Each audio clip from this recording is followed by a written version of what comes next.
Hey, what's up? I'm tbriz. Today we're going to do a little music producer audio game devlog type thing. Music producer audio game devlog type thing. Yeah. Okay, so far on this channel we've been doing mostly FL Studio related beats. This video is going to be a little bit different, but still music related. The backstory: I made a beat and I wanted to make a music video for it. And I wanted it to look like a video game. And I wanted things to bounce and shake and move to the music. And I wanted it to take me a really long time to make. Hey, you done with that music video yet or what? Almost. No, I didn't, but it did. It took a while, but it came out pretty cool. Why don't I just show you a sample of what the final thing looks like? And then we'll talk about how I put this thing together using FL Studio and Unity game engine. Let's take a look. Alright, so I'm running the game engine right now. This is what the scene looks like when there's no music playing at all. It's very quiet, and then we hit spacebar. If the music starts to play, you can see the lights are reacting to the music a little bit, but it's really going to come to life right about now.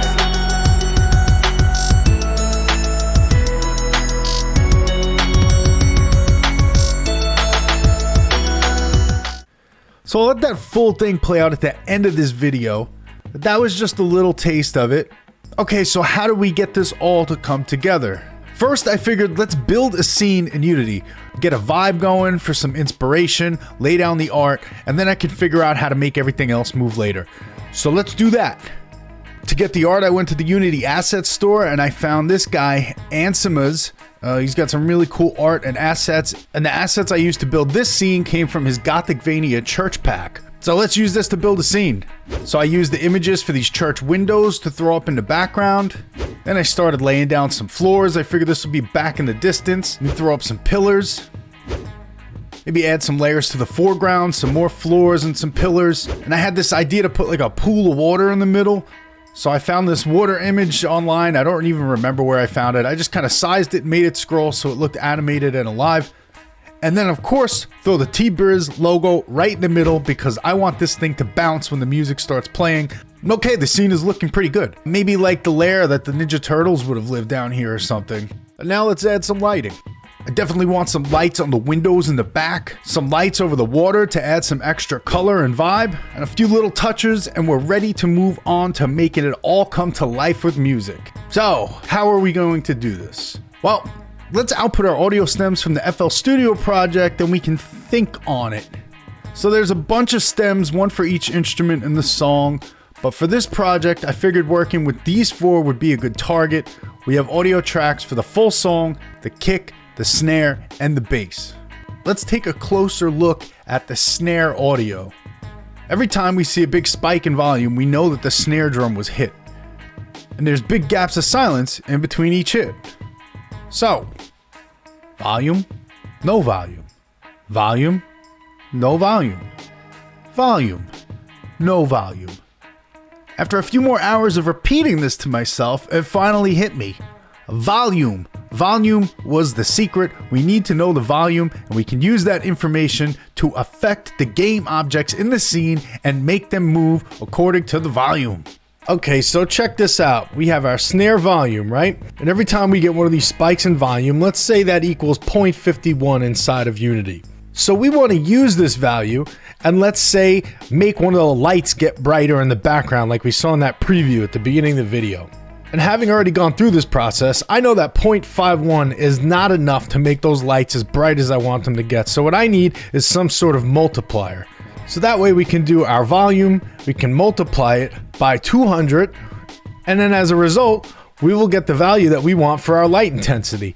Now as the music keeps playing, we will then hit a spot that has no volume. We'll set our light intensity to 0. Or in this case, I realize sometimes I don't always want those lights to be 0. I want them to still kind of be dimly lit even when there's no volume. So when the volume is 0, we're actually going to set that to a minimum value that we're going to set inside of the program. Now at the simplest level, this is the core mechanic of the system of making everything work inside of Unity. I need to know what the volume is, and then I can set all these parameters. And we're using light intensity as an example here, but we can use this for pretty much anything as long as we have this system where we have the volume set up. We can use this to change the object size, maybe object locations, basically anything that we want to be affected by the volume. Okay, so we got the basic idea down. Now it's time to structure this thing in a way that we can start writing the classes and the code to make it happen inside Unity. We're going to create a script. It's going to be called audio info broadcaster. The only information it's really going to be broadcasting is the audio clip's volume at the time, and also if the audio clip even has volume or not, one or the other. We're going to write this script, and I'm going to show you the code for it after this. And this script is going to be attached to the same game object as our audio clip. It's going to read the current volume of the audio clip every frame and store that value to a public variable. And that's it. That's all we want to quote unquote broadcast from the audio clip. Why don't we take a quick look at what that looks like in Unity right now? So basically everything that we just discussed, I created a class called audio info broadcaster, and if we open that up, and I put a little note on it, this class will store and broadcast desired audio information of the audio source attached to this game object. Basically, it's going to tell everything how loud it is or if it has volume. I know we talked about in the little slideshow about the volume, which would be the clip loudness. That's one of the types, but also I'm just detecting if it has volume or not. And I guess if there's any coders out there watching this, I'll scroll down quickly so you can maybe pause the video and copy some of this code if you find that you actually want to use this. It's really not that long, and there's probably some stuff in here that I wound up not using, but that's it from top to bottom. Now back to the scene editor side of Unity. We have this game object, audio broadcasters. This is just the parent, and underneath that we have the full song game object, which has the audio source, which plays the full song. And on the same game object, we have the audio info broadcaster.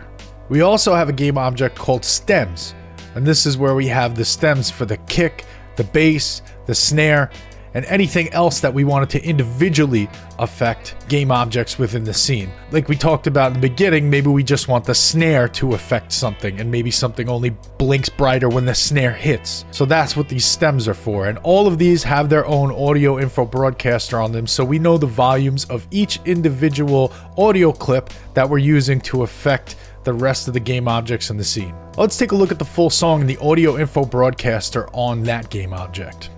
And you can see there are some properties on here.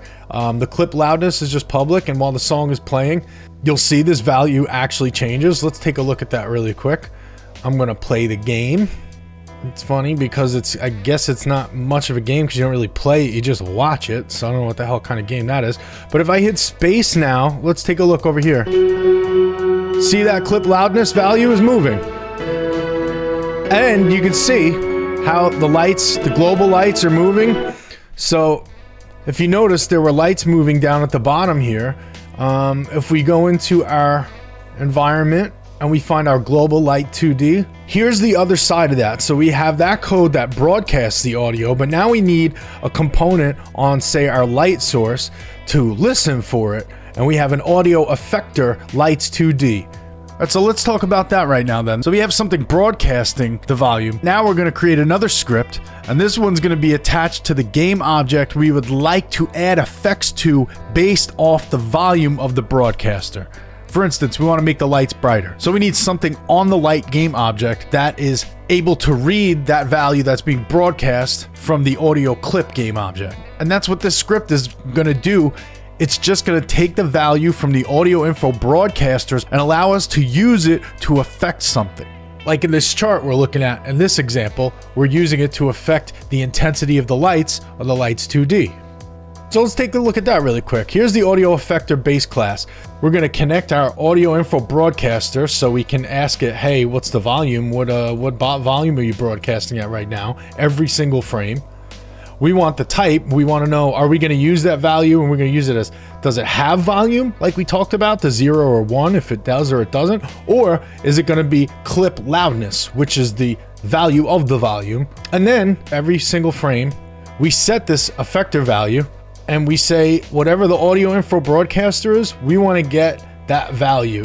And that's what this one line does here. So this base class, all it really does is listen for the volume and hold on to it. So now I showed you the audio effector, right? And that's the base class for what is actually this component, the audio effector lights 2D. So let's go into audio effector lights 2D. So you can see audio effector lights 2D inherits from audio effector. So everything we just looked at in audio effector, where we just listen for the volume, is already inherited here. But then we want to do some extra stuff with that, which hence the lights 2D part of it. What are we going to do that with that audio effector for the lights 2D? Well, we're going to change the light intensity. You have some values for our effector multiplier, like we talked about in the slideshow. We're going to multiply the volume by whatever this value is. The default values are set here, but over in the inspector inside of Unity, we can adjust those and change them. Minimum light intensity, like we talked about.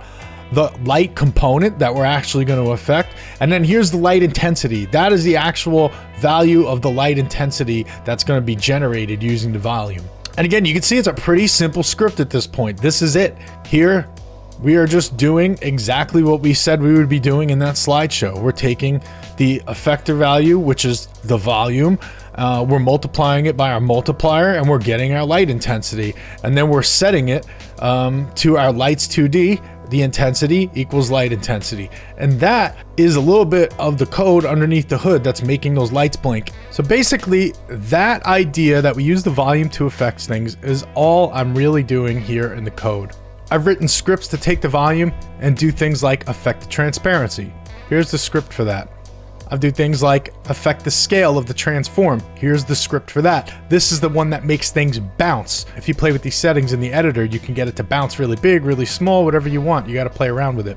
I also wrote a script that makes things shake, like we see in this video as it's playing in the background right now. You see how the floors are shaking and the walls are shaking? I hooked the bass line up to everything I wanted to shake. So when the bass hits, the walls shake like the bass is playing and it's shaking all the walls because it's hitting so hard. And that's it. This video is running over 10 minutes. I don't want it to be too long. I hope you learned something, and I hope it was entertaining enough.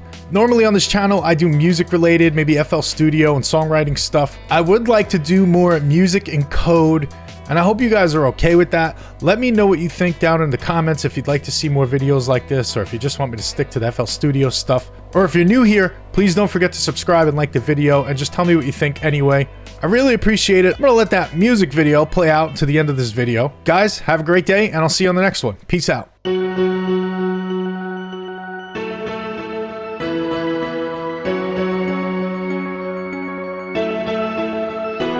Slap, slap.